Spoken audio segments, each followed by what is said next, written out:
তিনি কিছু বুঝতে না বুঝতেই মনির বাহিনী তাকে তুলে নিয়েছিল। সেটা ছিল আপনার জানুয়ারি মাসের 17 তারিখ, রোজ শনিবার 2015 সালে। আমি নিজের একটা বাস থেকে বাসা করছিলাম, তখন 10 নম্বর থেকে মনের সহযোগী হুমায়ুন আর শাহাবুদ্দিন আর কিছু লোক ছিল, ওদের আমি চিনি না।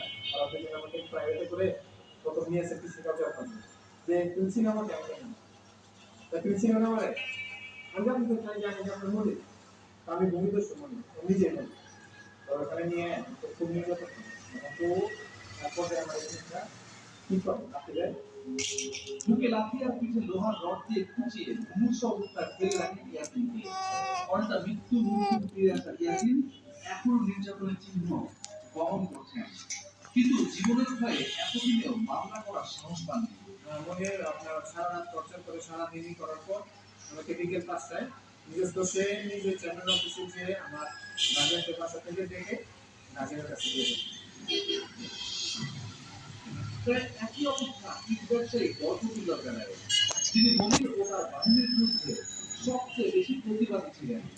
মানুষ এসে গাছের চারপাশে মহানগর হিসাবে হাতে না বরাবরে নানা পুলিশের চেষ্টা করি মান তার বাকি এই সবার পরে মাছ তার বাড়িতে তুলতে হয় সে আসা সমস্ত আমার একটা সময় মাথা করতে বর্তমানের ইট ব্যবসায় কয়েক দফা হানা দেওয়ার অভিযোগ মনির ও তার বাহিনীর বিরুদ্ধে। এই নিয়ে হামলা করা দুটি নির্যাতন এবং হয়রানিমূলক মামলার শিকার হয়েছেন। জীবন নিয়ে ঝুঁকির মুখে থাকা বরকত এমন পরিস্থিতিতে স্তম্ভিত। আমার জন্ম জীবনে এরকম সংখ্যা ছিল কারো বাড়ি কারো বিচারে ছাত্র কারো তিনবার তারপর কিছুটা হইলে চলছে, কিন্তু অন্য সাইডগুলো যখন চাঁদাবাদ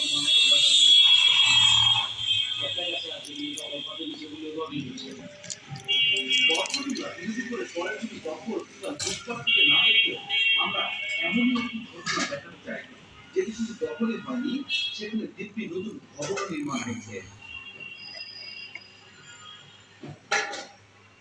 ঢাকা উদ্যানের 1 নম্বর রোড, ব্লক নম্বর 3, ব্লক নম্বর 2 নির্মাণাধীন এই বাড়িটির জমির মালিকানা দাবিদার কে মোস্তফা নাজিম 2003 সালে জমিটি কেনার পর থেকে 12 বছর ভোগ দখলে ছিলেন, যেখানে 4টি দোকানও করেছিলেন। এই প্লটটা আমি 72 সালে অ্যাকাউন্ট করলাম কাগজের শুরু থেকে, যেটা আমি বসবাস করতেছিলাম এবং একটা সেই দোকান আমি মিটিং থেকে ফাইলিং শুরু করলাম আগস্টের 20 তারিখ 2020। ফাইলিং অনেক আমি শুরু স্টার্ট করছি ওই ব্যাচলেই আমার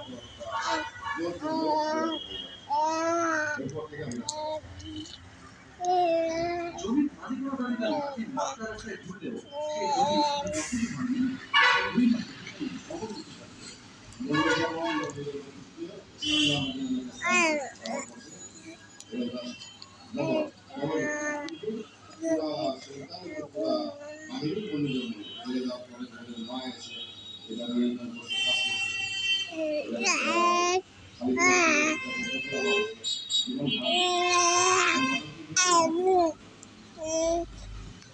ভবন নির্মাণে মানা হয়নি, যদি মানা হয়নি আদালতের নিষেধাজ্ঞা অর্থাৎ জোরদার বিরোধিতা করতে যাওয়া আছে ইস্টারস করা আছে। আমি সাইনবোর্ড লাগিয়ে 3 মাস আমার সাইনবোর্ড হয়েছে, আমাদের সাইনবোর্ড লাগিয়ে পরে সাইনবোর্ড লাগিয়ে